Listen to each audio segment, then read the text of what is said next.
Okay, this is BCM Replacer video 9. I'm just going to power up the system. Basically, I've been spending my time doing code development.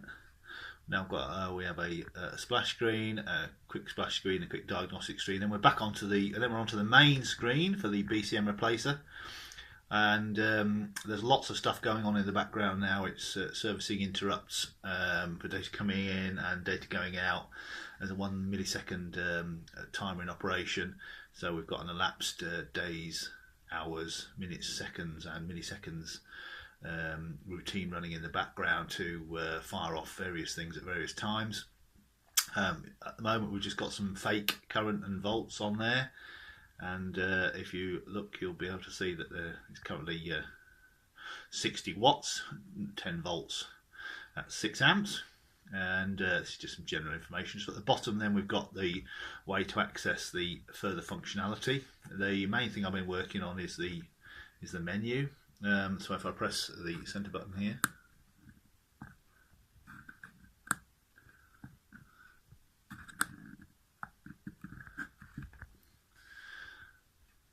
sorry, yeah, the focus is a bit bad and I need to add a delay there. As you can see, this is the menu. We've only got a few options at the minute: backup and restore, and alarm button, splash flag, and a flag to tell the car whether you're using analog data using the HV detector and the BCM current sensor, or you're using CAN data from an Orion 2 type system. So it's taken quite a bit to code all this to get it working, but the menu basically has an up and down. There's a little tiny arrow there you can see next to the second line down.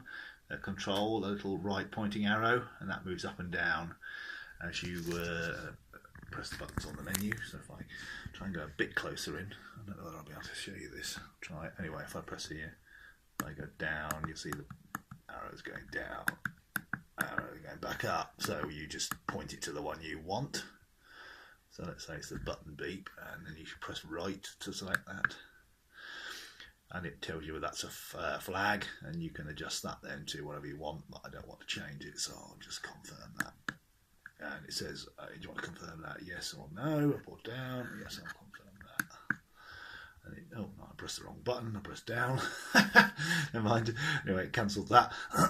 But it goes back to the menu, so you can see that. And if you want to exit that, it's press the middle, and we're back to the screen. But all the time that's all going on, the device, the BCM Replacer, is receiving data over the buses and working out what packets etc to send, and chugging away in the background at a fair old rate of knots, doing all the things that we want it to do. Obviously now we've got Insight Fest on at the minute, so there's going to be a bit of a delay, but hopefully the prototype PCB, the very first version, which is basically a slightly nicer version of this, not the actual production PCB, hopefully that'll be here in a couple of weeks probably. To me in the UK, and I can do a bit more bench testing and some proper testing in the car. And then the actual production BCM Replacer PCB version 1, if you like, which will basically be for more testing, but it will possibly be available depending on how the testing goes. That's probably, I would say, at least a month away. Just to finalise the design and do some more testing before we get that sent off for a few boards to be made for production. If we just look at the Salier logic system, you know, I'm actually checking what's coming out of the device, and you can see here we've got 3 lines of